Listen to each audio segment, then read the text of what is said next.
السلام علیکم ورحمۃ اللہ وبرکاتہ۔ آثار حیدری میں خوش آمدید۔ آج میں آپ کے ساتھ ایک اور قصہ آثار حیدری میں سے شیئر کرنے جا رہی ہوں، جو حضرت سلیمان اور ان دو فرشتوں کا ہے جو زمین پر اتارے گئے۔ امام حسن عسکری علیہ السلام نے فرمایا کہ امام جعفر صادق علیہ السلام نے ارشاد فرمایا ہے کہ خدا فرماتا ہے کہ لما جاءہم، جب ان یہودیوں اور ناصبیوں کے پاس جو حکم یہود میں ہیں، رسول من عند اللہ، خدا کی طرف سے رسول یعنی قرآن آیا، جس میں محمد صلی اللہ علیہ وآلہ وسلم اور علی علیہ السلام کے فضائل اور ان کی دوستوں کی دوستی رکھنے اور ان کے دشمنوں سے دشمنی کرنے کا واجب ہونا مندرج ہے، اور وہ مصدق لما معہم، اس کتاب کی تصدیق کرتا ہے جو ان کے پاس ہے۔ نبذ فریق من الذین اوتوا الکتاب، تو اہل بیت اہل کتاب میں سے ایک فریق نے کہ وہ یہودی ہیں، کتاب اللہ وراءہم ظہورہم، کتاب خدا یعنی توریت اور دیگر کتب انبیاء کو اپنی پیٹھوں کے پیچھے ڈال دیا، یعنی ان کے احکام پر عمل کرنا چھوڑ دیا، اور محمد صلی اللہ علیہ وآلہ وسلم کی نبوت اور علی علیہ السلام کی ولایت پر حسد کیا، اور ان دونوں کے جو فضائل ان کو معلوم تھے ان کا انکار کیا۔ کأنہم لا یعلمون، انہوں نے ان فضائل کا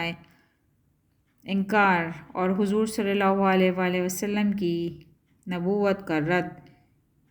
اس طور پر کیا کہ گویا ان کو معلوم ہی نہیں ہے، حالانکہ وہ جانتے تھے کہ وہ حق ہے۔ وَاتَّبَعُوا مَا تَتْلُو الشَّيَاطِینُ عَلَىٰ مُلْکِ سلیمان، اور ان یہودیوں اور ناصبیوں نے اس جادو کی پیروی کی جو شیاطین سلطنت سلیمان علیہ السلام میں پڑھا کرتے تھے، اور وہ یہ گمان کرتے تھے کہ سلیمان علیہ السلام نے یہ سلطنت عظیم اسی جادو اور نیز نجات کی بدولت حاصل کی ہے۔ پس ان شیطانوں نے اس جادو کے سبب ان کو کتاب خدا سے باز رکھا۔ اس کا قصہ اس طرح سے ہے کہ جب ملحد یہودیوں اور ناصبیوں نے، جو الحاد میں یہودیوں کے ساتھ شریک ہیں، رسول خدا صلی اللہ علیہ وآلہ وسلم سے علی علیہ السلام ابن ابی طالب کے فضائل سنے، اور حضرت صلی اللہ علیہ وآلہ وسلم اور علی علیہ السلام کے معجزات جو ان مردودوں کی ہدایت کے لیے خدا نے ان دونوں حضرات کے ہاتھ پر ظاہر کیے، مشاہدہ کیے، تو بعض یہودوں نواصب بعضوں کے پاس جا کر کہنے لگے، محمد صلی اللہ علیہ وآلہ وسلم فقط ایک طالب دنیا شخص ہے، اور طرح طرح کے ہیلے اور خرق عادات اور جادو اور نیز نجات جو اس نے سیکھے ہیں اور ان میں سے بعض علی کو بھی سکھا دیے ہیں، ان کو طلب دنیا کا ذریعہ بنایا ہے۔ اس کا ارادہ یہ ہے کہ اپنی زندگی میں ہمارا بادشاہ بن جائے اور اپنے بعد علی کے واسطے سلطنت کی بنیاد پختہ کر جائے، اور یہ جو وہ کہتا ہے کہ ذرا بھر خدا کی طرف سے نہیں ہے اور سب کچھ اسی کا ساختہ پرداختہ ہے، تاکہ ہم پر اور خدا کے ضعیف بندوں پر اس جادو اور نجات کو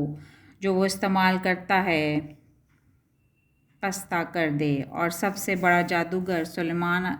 ابن داؤد تھا، جو اپنے جادو کی بدولت تمام دنیا اور جن و انس اور شیاطین کا مالک ہو گیا تھا، اور ہم بھی جب اس عمل سلیمان میں سے کچھ سیکھ لیں گے تو محمد اور علی کی سی عجیب عجیب باتیں ظاہر کرنے لگیں گے اور علی کی پیروی کرنے سے بے پرواہ ہو جائیں گے۔ پس اس وقت اللہ تعالیٰ تمام یہود و نواصب کی مذمت فرماتا ہے کہ انہوں نے کتاب خدا کو جو محمد اور علی کی ولایت کا حکم دیتی ہے اپنی پیٹھوں کے پیچھے ڈال دیا اور اس پر عمل نہ کیا، اور اس سحر و نیز نجات کی پیروی کی جو کفار شیاطین سلیمان علیہ السلام کی بادشاہی میں پڑھا کرتے تھے، اور یہ گمان کرتے تھے کہ سلیمان نے اسی کی بدولت سلطنت حاصل کی ہے، اور ہم بھی اس کے ذریعے سے عجائبات ظاہر کیا کریں گے، ہاں یہاں تک کہ لوگ ہمارے مطیع اور پیرو ہو جائیں گے اور ہم علی علیہ السلام کی پیروی سے مستغنی ہو جائیں گے۔ نیز ان کا یہ بھی مقولہ تھا کہ سلیمان کا کافر اور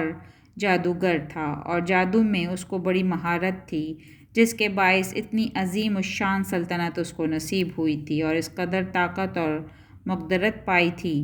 اسی لیے حق تعالیٰ ان کی تردید میں فرماتا ہے وما کفر سلیمان، اور سلیمان کافر نہ تھا اور نہ وہ جادو کا استعمال کرتا تھا جیسا کہ یہ کفار کہتے ہیں، ولیکن الشیاطین کفروا یعلمون الناس السحر، بلا شبہ شیاطین ہی کافر ہیں، اس سبب کہ انہوں نے لوگوں کو وہ جادو سکھایا جس کو وہ سلیمان علیہ السلام کی طرف منسوب کرتے تھے۔ وما انزل علی الملکین ببابل ہاروت و ماروت، اور اس سبب سے وہ شیاطین کافر ہیں کہ انہوں نے لوگوں کو وہ چیز سکھائی جو شہر بابل میں دو فرشتوں ہاروت اور ماروت پر نازل کی گئی تھی۔ امام جعفر صادق علیہ السلام نے فرمایا ہے کہ حضرت نوح علیہ السلام کے بعد جادوگروں اور موموں میں یعنی تلبیسات کرنے والوں کی بہت کثرت ہو گئی تھی، اس لیے حق تعالیٰ نے دو فرشتوں کو اس زمانے کے پیغمبر کے پاس بھیجا اور انہوں نے آ کر جادو کرنے والوں کے جادو کرنے کی ترکیب بیان کی، پھر ان کے جادو کے باطل کرنے اور ان کے فریب کے رد کرنے کا طریقہ کا ذکر کیا،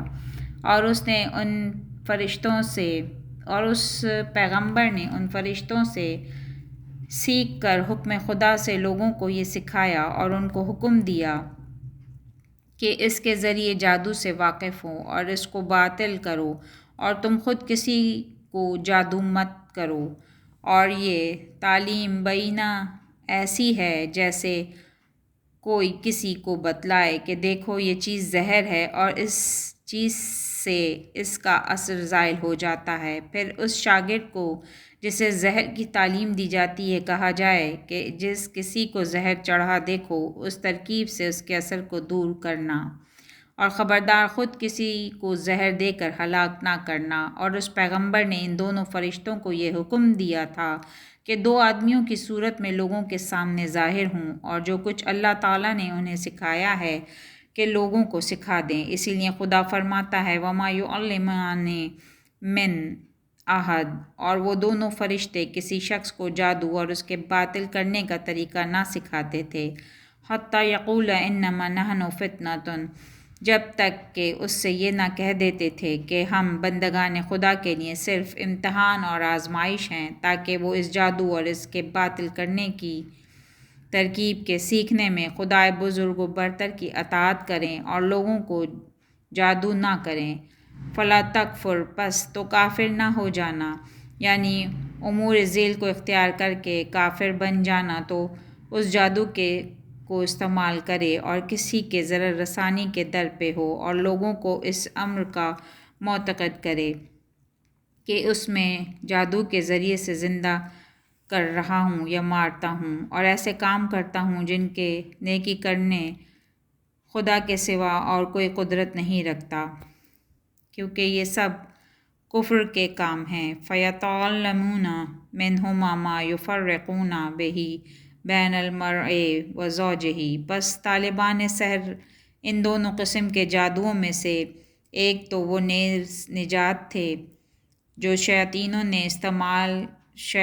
نے سلیمان علیہ السلام کی سلطنت میں لکھے تھے، اور دوسرا وہ جو بابل میں دو فرشتوں ہاروت اور ماروت پر نازل ہوا تھا، وہ سحر سیکھتے تھے اور جس کے ذریعے سے میاں بیوی میں جدائی ڈلوا دیتے تھے، اور یہ وہ لوگ تھے جو لوگوں کو ضرر پہنچانے کے لیے جادو سیکھتے تھے اور طرح طرح کی ہیلوں اور چغل خوریوں اور شکوک و شبہات میں ڈالنے سے جدائی ڈلوانے کے لیے سیکھتے بھی تھے۔ کبھی تو کچھ دفن کرتے تھے اور کبھی کچھ عمل کرتے تھے، تاکہ مرد کا دل عورت کی طرف سے فاسد ہو جائے اور عورت کا دل مرد کی طرف سے، اور آخر کار دونوں میں جدائی ہو جائے۔ پھر خدا فرماتا ہے وَمَا هُمْ بِضَارِّينَ بِهِ مِنْ أَحَدٍ إِلَّا بِإِذْنِ اللَّهِ، اور وہ لوگ جو اس قسم کے جادو کو سیکھتے تھے وہ اس سے بے اذن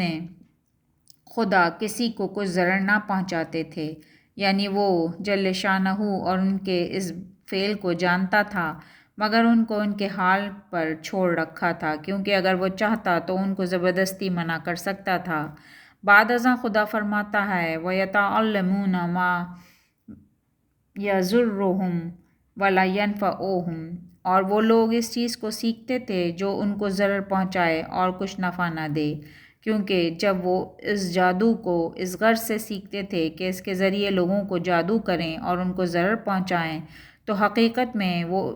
چیز سیکھتے تھے جو ان کے دین کو ضرر پہنچاتی تھی، اور اس سے کسی قسم کا دینی فائدہ حاصل نہ ہوتا تھا، بلکہ اس کی بدولت وہ دین خدا سے خارج ہو جاتے تھے۔ وَلَقَدْ عَلِمُوا لَمَنِ اشْتَرَاهُ وَمَا لَهُ فِي الْآخِرَةِ مِنْ خَلَاقٍ، اور بے شک اس جادو کے سیکھنے والے یہ بات جانتے تھے کہ جس شخص نے اس جادو کو جس کے سیکھنے سے دین سے خارج ہو جاتا ہے اپنے دین کے عوض خریدا ہے، اور اس کو آخرت میں ثواب جنت سے کچھ بھی حصہ نہ ملے گا۔ وَلَبِئْسَ مَا شَرَوْا بِهِ أَنفُسَهُمْ، بے شک وہ چیز جس کے عوض میں انہوں نے اپنی جانوں کو فروخت کر دیا ہے اور ان کو عذاب خدا میں مبتلا کیا ہے، بری ہے۔ لَوْ كَانُوا يَعْلَمُونَ، کاش کہ ان کو یہ معلوم ہوتا کہ انہوں نے آخرت کو بیچ ڈالا ہے اور اپنے جنت کے حصے کو ترک کر دیا ہے، کیونکہ اس جادو کے سیکھنے والے ہی وہی لوگ تھے جو خدا اور رسول صلی اللہ علیہ وآلہ وسلم اور روز قیامت کے معتقد نہ تھے۔ اسی لیے خدا فرماتا ہے وَلَقَدْ عَلِمُوا لَمَنِ اشْتَرَاهُ مَا لَهُ فِي الْآخِرَةِ مِنْ خَلَاقٍ، کہ اس جادو کے خریداروں نے جان لیا تھا کہ ان کی عاقبت میں کچھ حصہ نہیں ہے، کیونکہ وہ عاقبت کے قائل ہی نہ تھے۔ اس لیے وہ سمجھتے تھے جب آخرت نہیں ہے تو دنیا کے بعد کسی اور گھر میں ہمارا کچھ حصہ بھی نہیں ہے، اور اگر آخرت ہے بھی تو کفر کے سبب اس میں ہمارا کچھ واسطہ نہیں ہے۔ پھر خدا فرماتا ہے وَلَبِئْسَ مَا شَرَوْا بِهِ أَنفُسَهُمْ، وہ چیز بے شک بری ہے جس کے عوض انہوں نے اپنی جانوں کو بیچ ڈالا، یعنی دنیا کے عوض آخرت کو فروخت کیا اور اپنی جانوں کو عذاب خدا کا گروی بنا لیا۔ لَوْ كَانُوا يَعْلَمُونَ، کاش ان کو یہ معلوم ہوتا کہ انہوں نے عذاب آخرت کے عوض اپنے نفسوں کو فروخت کیا ہے، لیکن ان کو یہ بات معلوم ہی نہیں ہے کیونکہ وہ عذاب آخرت کو مانتے ہی نہیں، نیز یہ باعث ہے کہ انہوں نے دلائل الہی میں غور کرنا ترک کر دیا ہے، یہاں تک کہ انہوں نے سمجھ لیا ہے کہ میں ان کو ان کے باطل اعتقاد رکھنے اور حق کے منکر ہونے پر عذاب نہ دوں گا۔ یقیناً آپ کو اس واقعے کو سن کر، اور یقیناً آپ اس کو پڑھ بھی سکتے ہیں، ایک آپ کے ذہنوں سے ان فرشتوں کو جو خدا نے بھیجے تھے ان کے معاملات سے بہت اچھی طرح آگاہی حاصل ہو گئی ہوگی۔ جزاک اللہ، سبحان اللہ خیراً کثیرا۔